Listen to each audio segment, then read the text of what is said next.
Welcome welcome welcome everyone. जैसा आपको पता है कुछ इंडेसेस में अपने को डिफरेंसेस पढ़ना है, डिफरेंस फॉर इंडेस वर्सेस एएस। तो मैं पहले बता दूं, ये डिफरेंसेस आपको सारे इंडेस के लिए नहीं पढ़ना है, सिर्फ 3 इंडेस के लिए आपको ये डिफरेंस पढ़ना है। एक है इंडेस 12 एज ऑफ नाउ, एक है इंडेस 12, एक है इंडेस 115 जिसका आपको एएस का भी डिफरेंस पढ़ना पड़ेगा, और एक है इंडेस 116 जिसका आपको अगेन एएस का डिफरेंस पढ़ना पड़ेगा। अभी फिलहाल अपन शुरू कर रहे हैं इससे, ठीक है, जहां मैं आपको पढ़ाऊंगा डिफरेंस बिटवीन इंडेस वर्सेस एएस। वैसे मैक्सिमम पॉइंट सेल्फ एक्सप्लेनेटरी है, बट फिर भी मुझे लगता है तुम खुद पढ़ोगे उससे कम समय में आपको मैं समझा दूंगा, तो आपके लिए आसानी हो जाएगी बाद में, ठीक है। बट ये बात ध्यान रखना, ये समझने के पहले आपको इंडेस 12 आना चाहिए। मालूम पड़ा तुमने इंडेस 12 पढ़ा ही नहीं, सीधा ये देख रहे हो तो समझेगा नहीं भाई कुछ भी। तो पहले तुम्हारा इंडेस 12 आना चाहिए, फिर तुमको ये समझेगा। क्लियर है वाला पार्ट? परफेक्ट। चलो, तो अब इंडेस 12 का सबसे पहले रेफरेंसिंग वाला नाम कौन सा है? AS22। अच्छा, ये एग्जाम में आने वाला है क्या? तो वो ऐसा बोला गया वेटेज के अंदर कि वो 3 इंडेस के जो डिफरेंसेस है वो सब मिला के शायद 4 या 5 मार्क का एक क्वेश्चन आ सकता है, या तो एमसीक्यू में लैंड अप करेगा, जैसे भी आएगा। अब हमको नहीं पता वो कैसे क्वेश्चन फ्रेम करेगा, बट आप जितना भी ये जो मॉड्यूल में है वो डिफरेंसेस है सारे के सारे, तो एक बार पढ़ के जाओगे तो बहुत ईजी है। It is self explanatory, but मैं समझाता हूँ फिर भी आपको। एनीवेज, आ जाओ सुन लो, बहुत ईजी है वो। सबसे पहले इंडेस 12 वर्सेस AS22, इसका रिस्पेक्टिव एएस वाज AS22, है ना। तो पॉइंटर्स दिया हुआ है और उसका डिफरेंस बताया हुआ है कि एएस इंडेस में फर्क क्या है। सबसे पहले जैसे मैंने आपको बताया, इंडेस 12 में हम कौन सा अप्रोच फॉलो करते हैं for creating deferred tax. Ind AS 12 में हम अप्रोच फॉलो करते हैं वो है balance sheet approach. We compare ना, carrying amount tax base compare करते हैं ना अपन, बराबर। लेकिन अगर आपने AS22 पढ़ा रहेगा, जो कि ऑफकोर्स आपको याद तो होगा नहीं सर, हमको थोड़ी ना याद रहता है सर, तो इसमें हम इनकम स्टेटमेंट अप्रोच फॉलो करते हैं। सर इनकम स्टेटमेंट अप्रोच मतलब पीएनएल का अप्रोच फॉलो करते हैं। जैसे हम यहाँ carrying amount tax base compare करते हैं ना, या हम carrying amount tax base compare नहीं करते, बराबर। तो कैसे कैसे निकालते हैं? आपको अगर मेरा एग्जांपल नंबर 1 याद रहेगा, मैं आपको दिखाता हूं। जो मेरे किताब में आपको, मैं जब इंडेस 12 करवाता हूं ना, तो मैं स्टार्टिंग में एग्जांपल करवाता हूं आपको।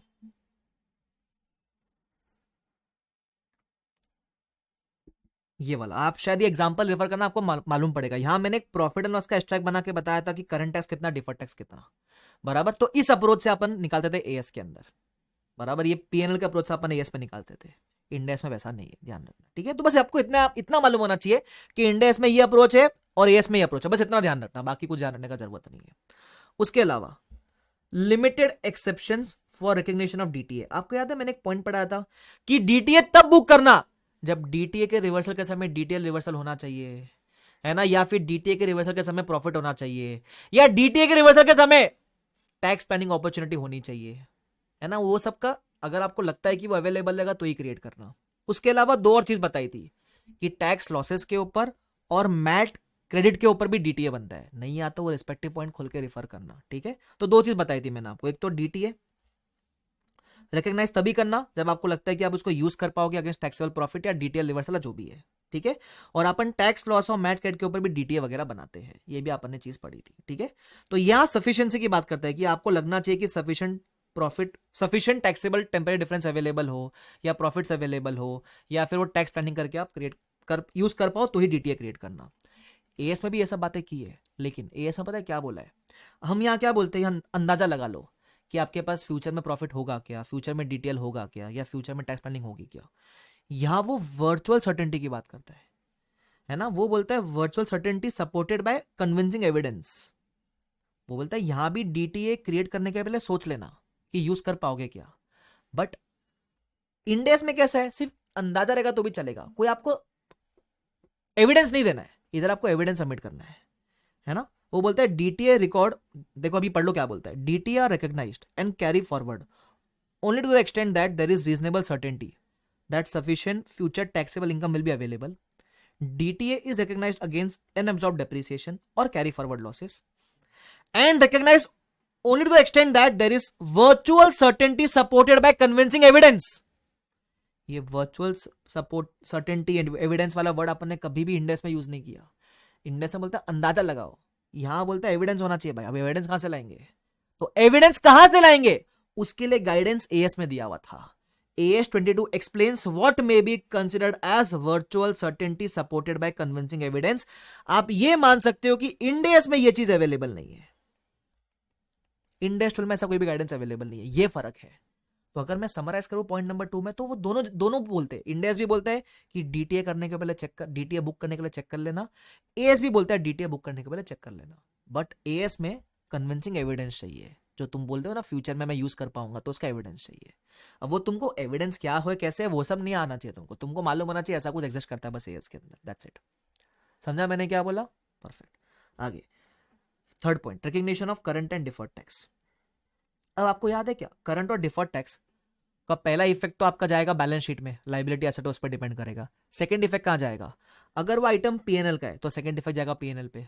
अगर डिफरेंस का रीजन ओसीआई का आइटम है तो ओसीआई में जाएगा। अगर डिफरेंस का रीजन इक्विटी का आइटम है तो इक्विटी में जाएगा। ये आपने डिस्कस किया था ना, सेकंड इफेक्ट कहां जाएगा, है ना? याद है, डेप्रिसिएशन का रीजन है तो पीएनएल, रीवैल्यूएशन का रीजन है तो ओसीआई। वो बोलता है AS22 में ऐसा कोई गप्पा गोष्ठी नहीं किया था। वाह मजा आ गया, ये जब लिखता है ना ऐसा, does not deal with this aspect, छोटा है, मजा आएगा।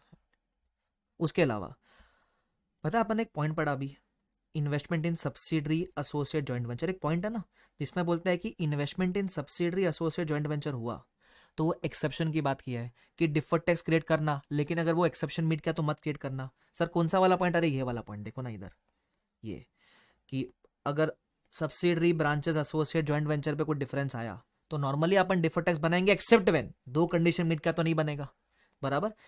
ऐसी गप्पा गोष्ठी इंडेस में है, एएस में ऐसा कोई गप्पा गोष्ठी नहीं है। तुम समझ रहे हो कितना इजी है डिफरेंसेस? अच्छा, उसके अलावा elimination of profit and losses resulting from intra group transaction, ये क्या है सर?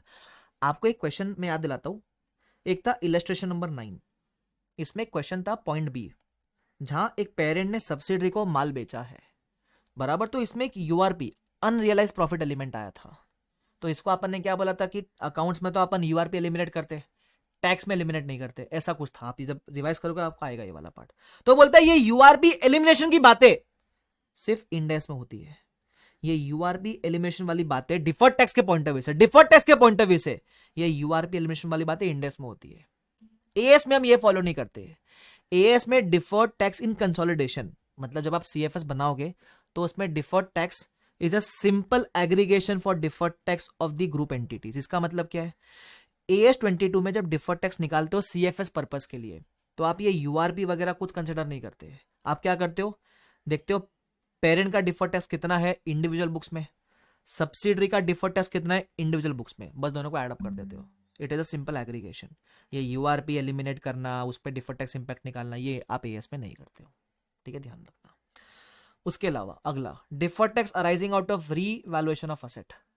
आपको एक पॉइंट याद दिलाता हूं मैं, जहां ना अगर आपको लैंड पे कोई डेप्रीशिएशन आता, वो डिफरेंस आता है, तुम समझ रहे हो पूरा इंटरलिंक्ड है, मतलब अगर आपको वो टॉपिक्स नहीं आते तो मजा नहीं आएगा आपको पढ़ने में, तो आपको आना चाहिए बेसिकली सारे टॉपिक्स। मैं दिखाता हूं आपको कौन सी बात कर रहा हूं मैं।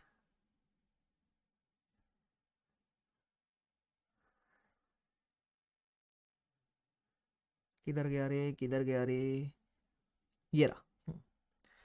याद है example number 2 determine tax rates में था एग्जाम्पल, एक नॉन डेप्रिशिएबल एसेट है मेरे पास, डिफरेंस आता है उसके ऊपर, दो रेट अवेलेबल है फॉर एग्जाम्पल क्वेश्चन के अंदर, normal tax rate 30%, capital gain का रेट 20%। तो अगर एक एसेट नॉन डेप्रिशिएबल है, इसका रिवर्सल सिर्फ बेचने पे रिवर्स हो सकता है, इसका रिवर्सल सिर्फ बेचने पे पॉसिबल है, तो यहाँ रेट भी आप बेचने वाले यूज करना। ये गाइडेंस इंडेस में दिया हुआ है, एएस में नहीं है, बस वो ये बोलता है, आप पढ़ो आपको समझेगा। DTA detail arising out of revaluation of asset. Index 12 requires DTA detail arising from revaluation of non-depreciable asset at tax rate applicable on sale of asset. मतलब आप कैपिटल गेन की रेट यूज करना, कैपिटल गेन की rate use करना, but ऐसा कुछ as में गप्पा गोष्ठी नहीं है, ध्यान रखना। उसके अलावा एक और पॉइंट, इसके लिए मैं स्पेशली लिख कर लाया बाजू में, कुछ सुनना क्या है, changes in entities tax status और that of its shareholders. ये क्या है सर? ये ना एक्चुअली एक अपेंडिक्स होता है, अपेंडिक्स बी है। अपेंडिक्स बी मतलब ऐसा मान लो अटैचमेंट्स टू इंडेस, तो इंडेस 12 में एक अपेंडिक्स बी करके है, उसमें इसकी बात की हुई है, थियोरेटिकली अवेलेबल है, मतलब इतना रेलिवेंस रखता नहीं बट थियोरेटिकली है। तो उसमें क्या बोलता है, changes in entities tax status और that of its shareholders. For example आपका सपोज एक एके लिमिटेड है ना, अब एके इज कंट्रोलिंग बीबी वर्चुअल्स, तो एके पेरेंट हो गया, मेजर शेयर होल्डर 75% और बीबी इज अ सब्सिडरी, ठीक है। अब हुआ क्या, ये जो पेरेंट है पहले इंडिया में था, ये अब सपोज मैं यूएस शिफ्ट हो गया, ये पेरेंट कंपनी यूएस चले गई, यूएस कंपनी बन गई है, तो अब ये जो सब्सिडरी है इसका पेरेंट पहले इंडियन कंपनी था, अब इसका पेरेंट क्योंकि यूएस चला गया तो यूएस कंपनी हो जाएगा। उसको बोलते हैं change in entities tax status और that of it shareholders. आपका जो मेजर शेयर होल्डर है, आपका जो मेजर शेयर होल्डर है वो अगर फॉरेन में शिफ्ट हो जाए तो उसका टैक्स इंप्लीकेशन क्या होगा, उसके रिगार्डिंग गाइडेंस दिया गया इंडेस के अंदर। अब वो गाइडेंस के आपको नहीं पढ़ने की जरूरत, आपको पता होना चाहिए ऐसा गाइडेंस इंडेस में है बट एएस में नहीं है, बस इतना ध्यान रखना आप। उसके अलावा guidance for recognition of deferred tax in a tax holiday period. Sir tax holiday period क्या होता है? टैक्स हॉलिडे पीरियड मतलब ऐसा समझो कि टैक्स को आपने बोला छुट्टी पे चले जा, है मतलब कुछ समय तक आपको टैक्स भरने का जरूरत नहीं है। होता है ना स्टार्टअप कंपनीज, कभी कभी क्या होता है, कभी कभी आपको ना गवर्नमेंट बोलता है कि आप अच्छा काम कर रहे हो, 5 साल तक टैक्स मत भरना, कितना ही प्रॉफिट कमाओ टैक्स मत भरना 5 साल तक, उसको बोलते हैं टैक्स हॉलिडे पीरियड। तो इस टैक्स हॉलिडे पीरियड पे डिफर्ड टैक्स इंप्लीकेशन क्या है? क्या मैंने इंडेस में से कोई बात करवाई आपसे? नहीं, तो बोलता है इंडेस में से कोई बात है ही नहीं। एएस में गाइडेंस दिया हुआ है इसके रिगार्डिंग, वो टैक्स हॉलिडे पीरियड के सेक्शंस वगैरह है उसमें गाइडेंस दिए हुए हैं। सर हमको पढ़ने का जाके वो सब मालूम होना चाहिए गाइडेंस है एएस के अंदर ऐसा कुछ, बस। उसके अलावा लास्ट दो भी सेम है कि इन case of A company paying tax under section 115 जेबी, मेरे को नहीं पता 115 जेबी क्या, जाके पढ़ लेना, ठीक है। तो बोलता है इंडेस में कोई गाइडेंस है ही नहीं, एएस में गाइडेंस है, ठीक है। और guidance on uncertainty over income tax treatment, तो uncertainty over income tax treatment बोलता है कभी कभी अगर आपको टैक्सेशन का ट्रीटमेंट ना समझ आए तो इसमें भी एक अपेंडिक्स करके अटैच्ड है, उसमें गाइडेंस दिया हुआ है, बट एएस में से कोई गाइडेंस अवेलेबल नहीं है, बराबर। तो अगर मेरे को इतने सब में से आपके लिए रेलिवेंट मार्क कराना हुआ, मैं आपको रिवाइज भी करवाऊंगा, बराबर, बट मुझे रेलिवेंट मार्क करवाना हुआ तो मुझे फर्स्ट वाला लगता है एक स्टार, ठीक है, मुझे सेकंड वाला लगता है एक स्टार, उसके अलावा थर्ड वाला लगता है स्टार, फोर्थ वाला लगता है star, first second third fourth fifth और sixth, till sixth I feel it is काम का। अच्छा 115 JB is MAT, very good यार, मैट है तो बता देना, 115 JB is MAT, thank you for confirming. किसने बता रहे, कौन डीटी पढ़ गया इधर, कौन है डीटी के महारथी लोग? तुषार, ओमकार, जितेंद्र, वेदिका, सूर्या, वेरी गुड, चलो ठीक है। तो मुझे लगता है पहले जो 6 पॉइंट है वो काम के आपके, क्योंकि वो रियल में कुछ कंटेंट कवर करते हैं, बाकी सब तो ऐसा है तू कवर नहीं करता, मैं कवर नहीं करता, वो सब मजा नहीं है उसके अंदर, समझ रहे हो तुम, ध्यान रखना।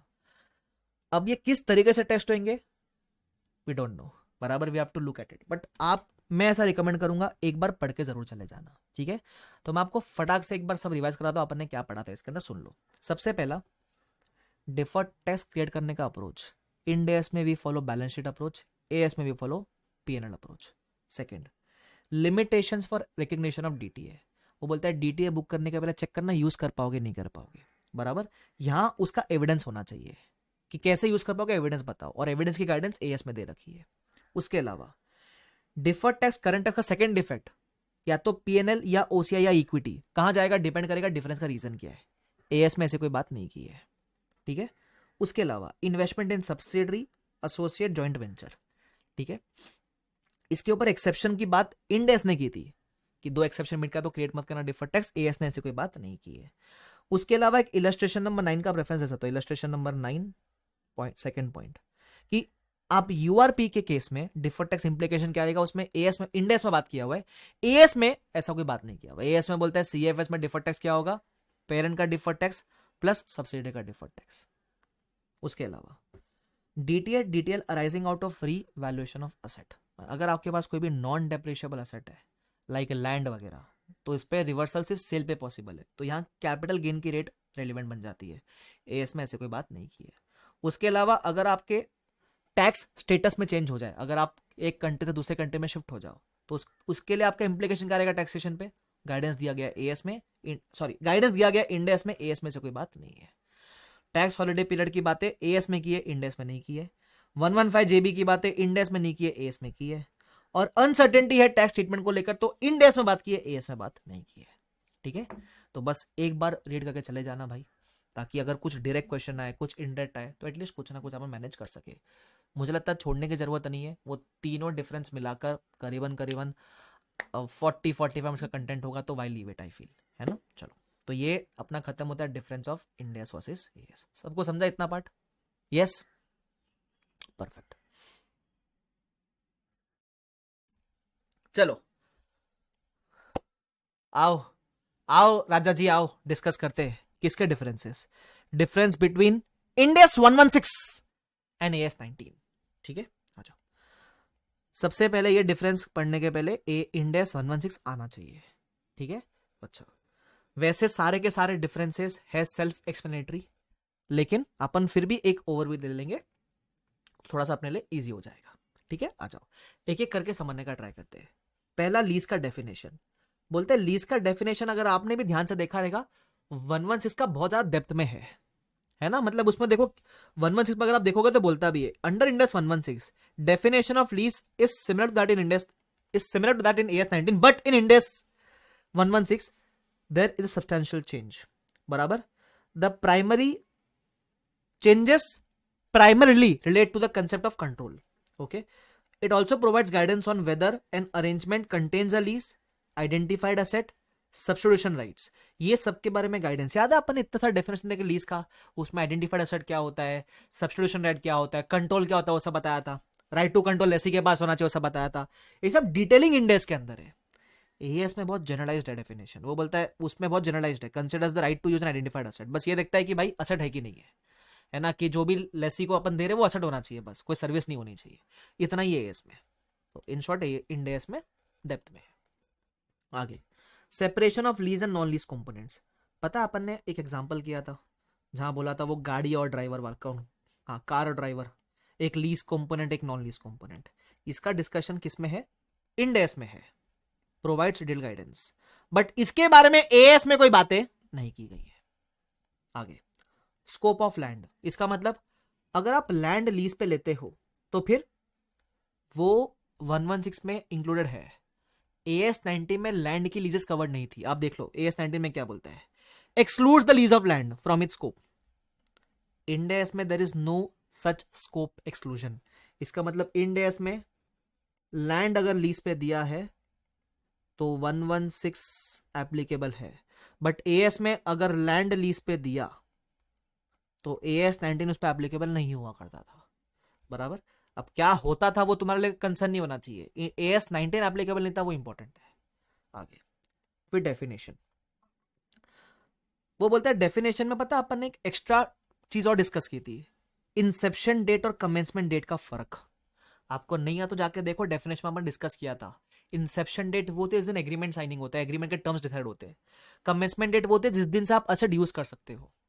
AS में ऐसा कोई ज्ञान नहीं दिया गया है। AS में ऐसा कोई ज्ञान नहीं दिया गया है। उसके अलावा क्लासिफिकेशन, क्लासिफिकेशन मतलब आपको याद है लेसी के लिए, इंड AS में लेसी के लिए सिंगल अकाउंटिंग है, AS में ऐसा नहीं था। देखो क्या बोलता है, eliminates classification of lease into operating and finance for lessee, और सिंगल अकाउंटिंग इंट्रोड्यूस करता है जहां ROE और LL बुक करते हैं। AS में ऐसा नहीं था, AS में वो अभी भी ऑपरेटिंग फाइनेंस की खेलाकूदी ही करेगा। बराबर, अच्छा। उसके अलावा सेल एंड लीज बैक, आपने जिस तरीके से सेल एंड लीज बैक सीखा इंड AS में, उसका अप्रोच अलग है और AS में अप्रोच अलग हुआ करता था। बराबर, क्या AS में पता है क्या होता था, सपोज आपने एक्सेस रिसीव किया, सपोज आपने कैरिंग अमाउंट 60 है और सेलिंग प्राइस मतलब जो भी, सपोज फेयर वैल्यू भी 60 है आपका और सेलिंग प्राइस आपका 75 है, तो जब 15 आपने एक्सेस रिसीव किया ना, वो बोलता था इसको आप ओवर द पीरियड ट्रांसफर कर देना प्रॉफिट एंड लॉस में। जो भी एक्सेस आप रिसीव करते हो उसको over the period profit loss में ट्रांसफर कर देना। वो ऐसा बोलता था कि जो भी आप एक्सेस रिसीव करोगे deferred over the lease term in proportion of depreciation, या मतलब जितना भी लीज टर्म है आपका उसका। बराबर, लेकिन इंड AS में ऐसा कोई नहीं, इंड AS में अप्रोच ही अलग है भाई। और क्या अप्रोच है इंड AS में वो तो सीखा रहेगा ना तुमने अभी, ठीक है। उसके अलावा सेल एंड लीज बैक में ये भी देखना होता है कि वो सेल है कि नहीं है। Also determine whether it is sale और नॉट। अगर सेल ही नहीं होगी तब तो एक कंसेप्ट ही अप्लाई नहीं करेगा, तब तो वो फाइनेंसिंग अरेंजमेंट हो जाएगा। याद है अपन ने बताया भी था मैंने आपको कि अगर वो सेल ही नहीं होगी, अगर वो सेल ही नहीं होगी तो उस केस में फिर आप सेल परचेस बोलना ही मत, बोलना कि लोन गिवन लोन टेकन, जो पैसा आया वो लोन टेकन और जिसने पैसा दिया वो लोन गिवन। ऐसा AS 19 में ऐसा कोई गप्पा गोष्ठी नहीं थी कि चेक करो इस डेफिनेशन ऑफ सेल मीट होता है कि नहीं होता है। उसके अलावा इनिशियल डायरेक्ट कॉस्ट, जब आप लीज में एंटर करते हो तो कुछ डायरेक्ट खर्चे भी इंकर करते हो। यहां डायरेक्ट खर्चों की बात लेसोर के पॉइंट ऑफ व्यू से की गई है, ठीक है, लेसी के पॉइंट ऑफ व्यू से नहीं। तो अगर आप लेसोर हो ना तो वो एक ही चीज बोलता है, एक ही चीज बोलता है, क्या बोलता है, जो भी आप डायरेक्ट कॉस्ट इंकर करोगे अगर वो फाइनेंस लीज होती है ना तो वो आपके आईआरआर में इंक्लूड हो जाती है। लिख दो जो मैं लिख रहा हूं, direct cost included when discounting factor या फिर IRR is given in case of non manufacturer dealer. AS में क्या होता था, एएस में सीधा it use to go in profit and loss. जो डायरेक्ट कॉस्ट है एएस में, जो डायरेक्ट कॉस्ट है पीएनएल, मैं लेसर के पॉइंट ऑफ व्यू से बात करूं, ठीक है, लेसी के पॉइंट ऑफ व्यू से नहीं। इधर रिकॉग्नाइज एक्सपेंस और over the period of lease term. अगर आप मैन्युफैक्चरर डीलर हो तो एएस और इंडेस में सेम है। ये तब था जब it used to be a finance lease. अगर ऑपरेटिंग लीज होती तो ऑपरेटिंग लीज वाले केस में जो भी खर्चे हैं आप एसेट के कैरिंग अमाउंट में ऐड कर सकते हो। सर ऐसे कैसे ऐड कर देंगे, पता है क्यों कर सकते हो, इसका सिंपल लॉजिक है। फाइनेंस लीज में आपके पास एसेट बचता ही नहीं है, लेसर के केस में एसेट बाहर चले जाता है, तो ऐड करने के लिए एसेट नहीं बचा है।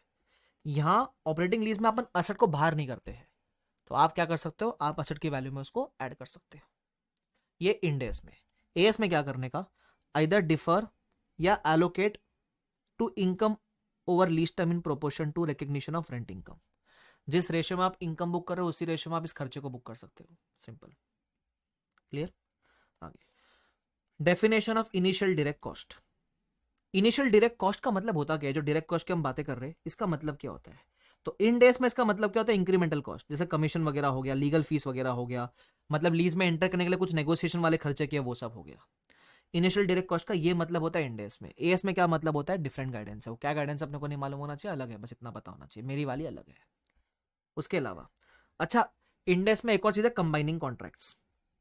अगर आप ध्यान से देखोगे ये पॉइंट शायद मैंने आपको नहीं कराया, बट मैं करा देता हूं आपको, सुन लो। इंडेस में क्या होता है, इंडेस में पॉइंट है, यही देख लो, कॉन्ट्रैक्ट कॉम्बिनेशन। अगर मैंने नहीं करा रहेगा तो यहां देख लेना एक बार, ठीक है। क्या बोलता है, जब आप एक पार्टी के साथ एक से ज्यादा कॉन्ट्रैक्ट एंटर करते हो, फॉर एग्जाम्पल सपोज मेरे पास है राजीव, ठीक है। राजीव को मैंने पता है क्या बोला, राजीव तुझे मेरे से कंप्यूटर पूरा सिस्टम चाहिए लीज पे, तो राजीव ने बोला हाँ चाहिए। तो मैंने राजीव से 3 कॉन्ट्रैक्ट एंटर किए, एक माउस देने का कॉन्ट्रैक्ट, एक ये मॉनिटर देने का कॉन्ट्रैक्ट, एक सीपीयू देने का कॉन्ट्रैक्ट। अब आप मुझे बताओ, मैं इतने सारे असेट अलग अलग कॉन्ट्रैक्ट में दे रहा हूं, कंबाइन करके बनता तो एक ही असेट है ना। तो वो बोलता है जब आप एक से ज्यादा पार्टी के साथ, सॉरी एक सिंगल पार्टी के साथ एक से ज्यादा कॉन्ट्रैक्ट एंटर करते हो तो उसको आप सिंगल कॉन्ट्रैक्ट बना सकते हो। कब, सबसे पहला तब जब they are negotiated as a single package. Second तब जब एक कॉन्ट्रैक्ट का जो कंसिडरेशन है वो दूसरे कॉन्ट्रैक्ट के ऊपर डिपेंडेंट है, मतलब क्योंकि मैंने 3 कॉन्ट्रैक्ट किए तो डिस्काउंट दिया रहेगा ना थोड़ा सा। या फिर ऑल और some of the assets in each of the contract are a single lease component, जैसे मैंने अलग अलग असेट दिए लेकिन मिला के देखोगे तो वो एक ही असेट बनता है। तो इन 3 में से अगर एक भी केस मीट किया तो आप उस कॉन्ट्रैक्ट को सिंगल कॉन्ट्रैक्ट ट्रीट करना। ऑफकोर्स इसके ऊपर कोई क्वेश्चन नहीं ज्यादा इंडिया के अंदर, लेकिन कंसेप्ट है।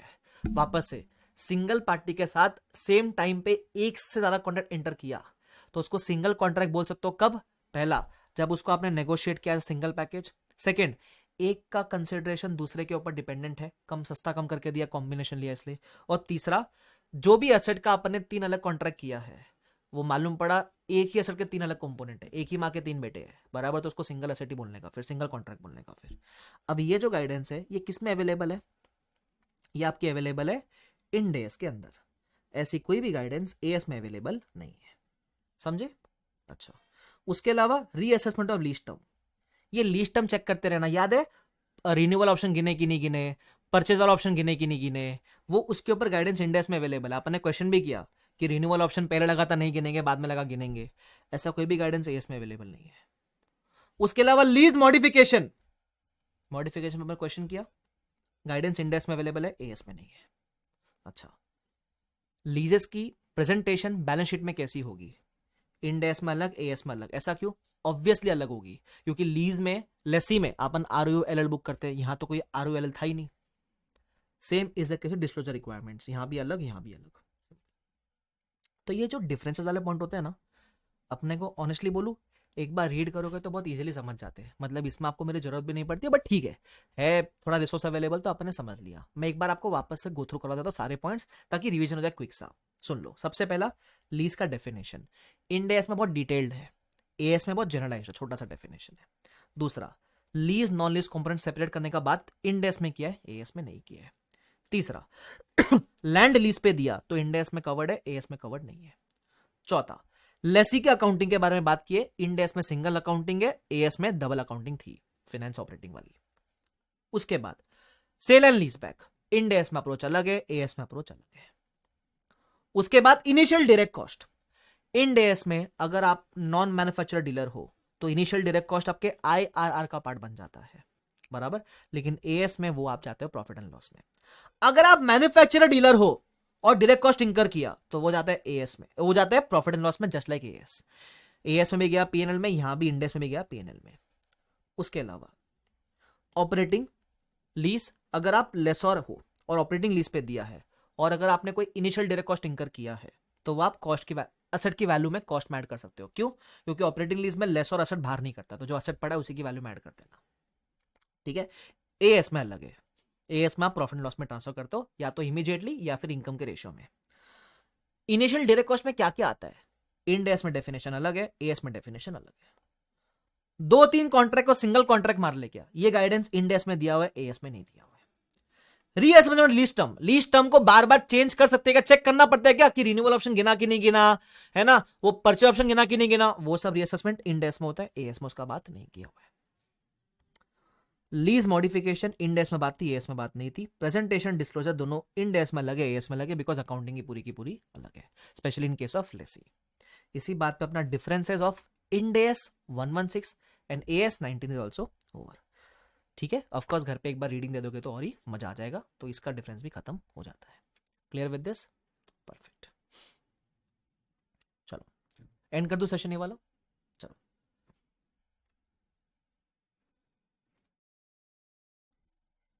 आपको डिफरेंसेस सारे इंडेक्स के नहीं पढ़ने, मैंने बताया हुआ है, सिर्फ 3 इंडेक्स के डिफरेंस पढ़ने हैं।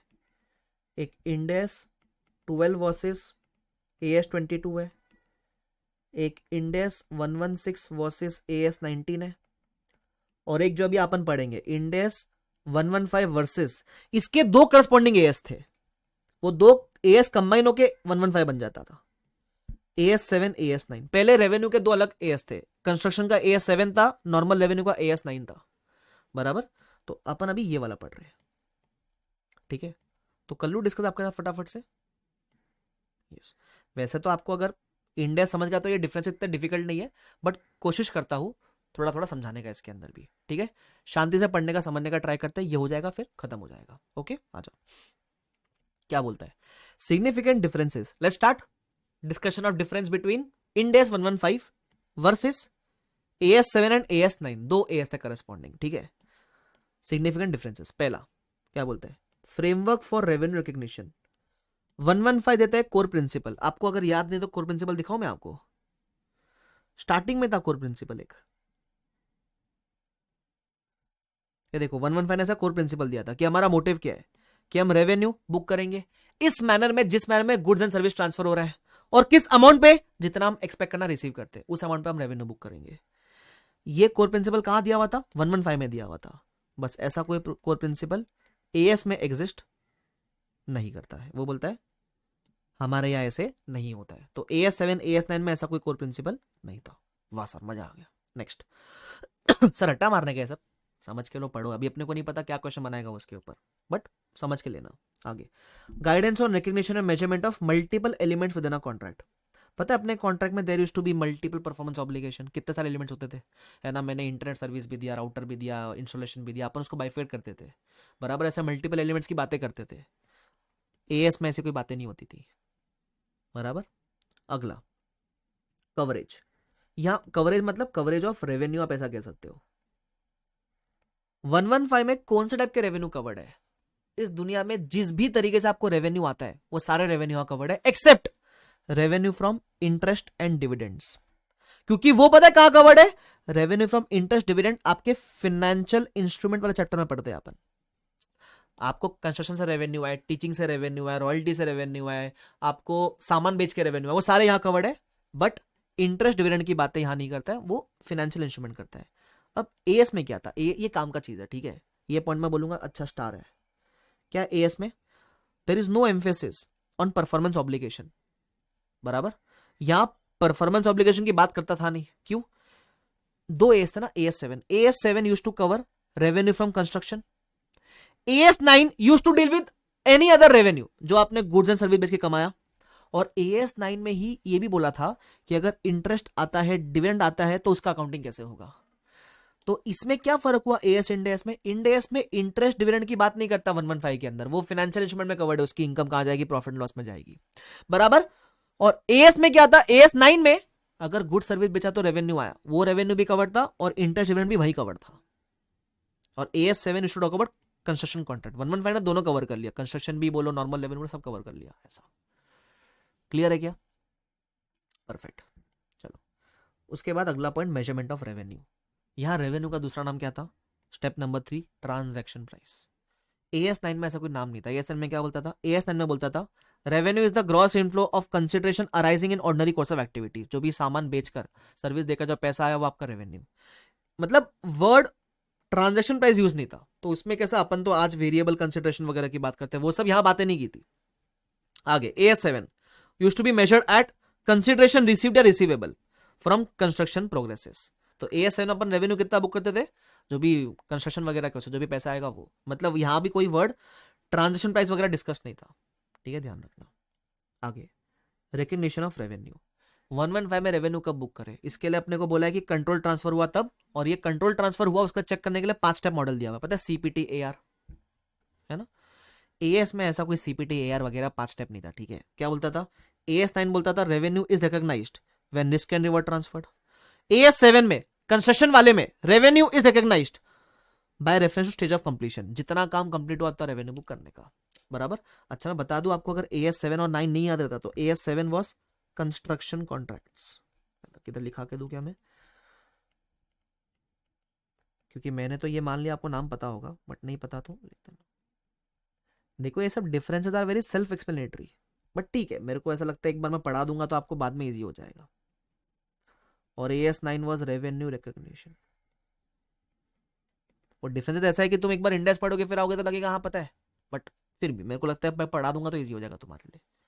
उसके बाद वापस से रेवेन्यू का बात समझा, यहाँ 5 स्टेप है, 5 स्टेप नहीं है, खत्म। आगे multiple elements of performance obligation. यहाँ पता है अपन डिस्कस करते हैं स्टेप नंबर 2,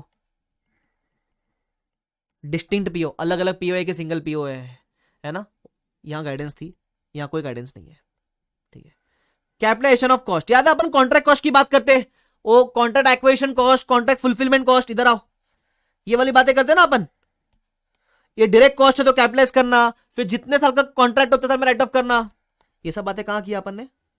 ये सब बातें अपन ने इंडेस में की। एएस में ऐसे कोई बातें हमारे वहां ऐसे नहीं होता है।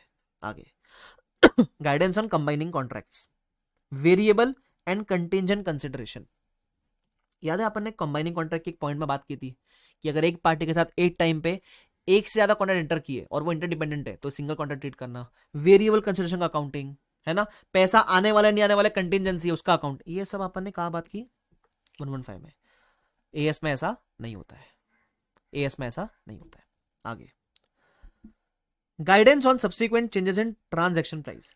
याद है अगर ट्रांजैक्शन प्राइस में चेंज हो गया तो अपन इंडेस 115 में इसकी अकाउंटिंग क्यूमुलेटिव कैचअप बेसिस पर रखते थे, बराबर। ये एएस इंडेस में होता था, एएस में हमारे वहां वैसे नहीं होता है। इंडेस एएस बोलता है हमारे वहां वैसे नहीं होता है। फिर सर्विस कंसेशन अरेंजमेंट, अरे टोल की बातें, हाईवे बनाया गवर्नमेंट ने, वो बोला तू कंस्ट्रक्ट भी करेगा, मेंटेन भी, टोल भी तू ही कलेक्ट करेगा, ऐसी बातें 115 में होती है। एएस में बोलता है हमारे यहाँ ऐसे नहीं होता है। सर एएस में कुछ होता है कि नहीं होता है? कुछ नहीं होता है एएस में, ठीक है, तभी तो अपन इंडेक्स पढ़ते डिटेल में। एएस बोलते हैं हमारे यहाँ ऐसा कुछ नहीं होता है। आगे डिस्क्लोजर रिक्वायरमेंट्स, बोलते हैं 115 में बहुत है, डिटेल्ड डिस्क्लोजर रिक्वायरमेंट्स, इधर लेस है। ये बताने की बात है कि हमको पता ही है ये चीज ऐसा। तो इसमें अगर मैं ढंग की बात करूँ, ढंग का मुझे अगर लगता है कुछ तो इट इज ये, तो ये पॉइंट नंबर 3, ठीक है, जो मुझे ढंग का लगता है एक थोड़ा सा। उसके अलावा ये recognition of revenue, point number 5, ये मुझे थोड़ा ढंग का लगता है। ठीक है, बाकी सब तुम पढ़ते समझ जाओगे कि इधर ये इंडेस में होता है, एएस में नहीं होता है। किसने पूछा फिर क्या होता था, कुछ नहीं होता था, वहां बात ही नहीं थी इस बारे में। उन लोग मानते कंपनी ये सब डील ही नहीं करती होगी। ठीक है, चलो सर और कुछ बाकी है क्या? हाँ हाँ, इसके कंपैरिजन में ना कुछ इलस्ट्रेशन भी कंपेयर करके दिए है। मतलब आप देखोगे ना, देखो क्या बोलते हैं, comparison between index versus as, certain points which has impact on certain questions. मतलब कुछ अपन ने क्वेश्चन किया ना 115 में, तो उसमें डिफरेंस बताया कि अपन ने इंडेक्स में किया तो कैसे किया, एएस में करते तो कैसे करते हैं। जैसे फॉर एग्जांपल वारंटी की बात है, एक इलस्ट्रेशन नंबर 35 था, मैं 35 खुल के दिखाना चाहूंगा, आपकी इजाजत हो तो दिखाओ। इधर क्या 35 क्या था रे, 35 खोल के तो देखे सर, हम तो भुलक्कड़, हमको तो याद रहता नहीं है सब 35 में क्या था। ये रहा 35 वॉज एक्सटेंडेड वारंटी वाला एग्जाम्पल। ठीक है, हमने सामान बेचा, कंप्यूटर बेचा, कंप्यूटर के साथ दी एश्योरेंस वारंटी और एक्सटेंड वारंटी भी दी। तो याद है अपन बाइफिकेट करते थे कि नॉर्मल वारंटी में कितना, एक्सटेंडेड में कितना, आपको मैं याद दिलाता इधर आओ।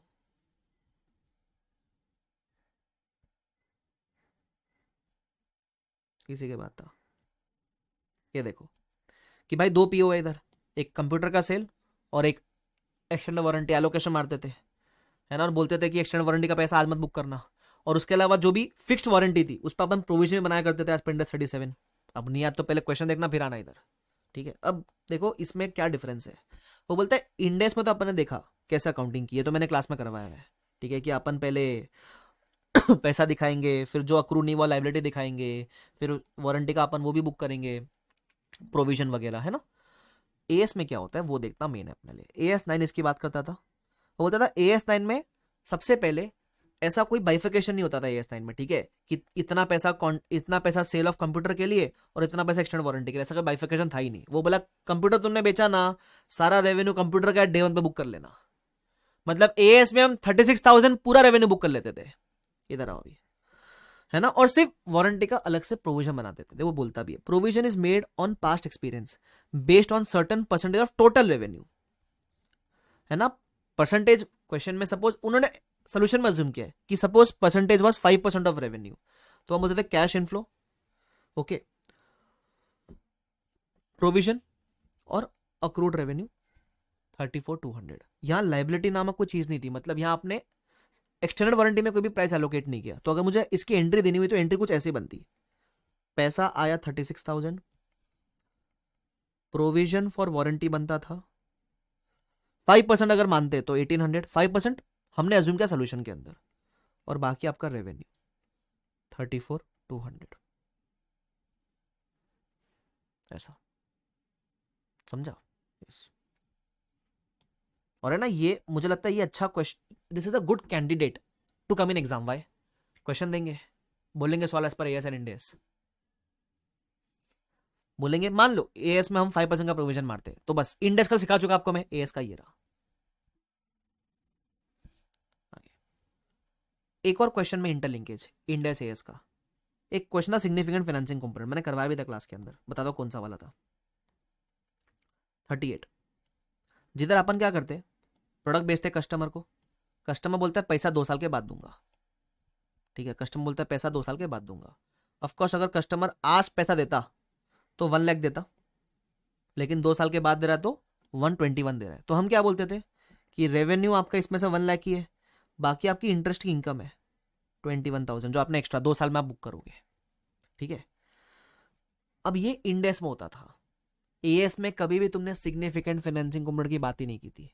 एएस के हिसाब से ना पूरा 121 आपका रेवेन्यू, कोई इंटरेस्ट या कोई रेवेन्यू से बाइफिकेशन नहीं, पूरा रेवेन्यू 121। देखो यही बोलता है point of accounting under index 115, transaction price will be bifurcated between 1 lakh and 21, 1 lakh revenue, 21 interest income. Under AS9 121 पूरा रेवेन्यू। तो यहां देखो रेवेन्यू 115 में वॉज 1 लाख और अदर इनकम वॉज 21। एएस में रेवेन्यू कितना है 121 और other income no interest income. Again a good candidate. तो है ना, मुझे लगता है जब क्वेश्चन बनाना होगा, कितने मार्क का आएगा सर? 4 से 5 मार्क, 5 मार्क का आ सकता है भाई। तो ये 2 पॉइंट मुझे इंपॉर्टेंट लगते हैं। तीसरा भी है कॉन्ट्रैक्ट एक्विजिशन कॉस्ट। जैसे कॉन्ट्रैक्ट एक्विजिशन कॉस्ट याद है अपन कॉन्ट्रैक्ट कॉस्ट की बात करते हैं, वो बोलता है it is not specifically dealt with AS7 और AS9। मतलब AS7 AS9 में अगर कोई खर्चा इंकर किया सीधा PNL, कोई कैपिटलाइज वगैरह की बात नहीं करता था, ठीक है। तो ये इसका एग्जाम्पल दिया हुआ है, ये किसी इलस्ट्रेशन से लिंक नहीं है, यह एक पर्सनल एग्जाम्पल दिया हुआ बना के। तो पर्सनल एग्जाम्पल आप एक बार रीड कर लेना बस, ठीक है। Just go through once. वो देखो बोला हुआ है कि हम इसमें तो एमोटाइज वगैरह करते थे, इसमें एक्सपेंस करते थे सीधा सीधा वैसा। कुछ एक्वेशन वाले खर्चे इधर अपन बात करते हैं, यहाँ तो कोई अकाउंटिंग ट्रीटमेंट की बात ही नहीं है, तो यहाँ भी जाएगा PNL में, शायद कुछ नहीं बोला तो PNL में जाता होगा ऐसा। तो एक बार ये देख लेना बस, रीड कर लेना बस। तो मुझे सच्ची में लगता है कि जितने भी अपन ने 3 चैप्टर में डिफरेंसेस पढ़े उसमें से मजेदार ये वाला था। Is this clear to everyone? चलो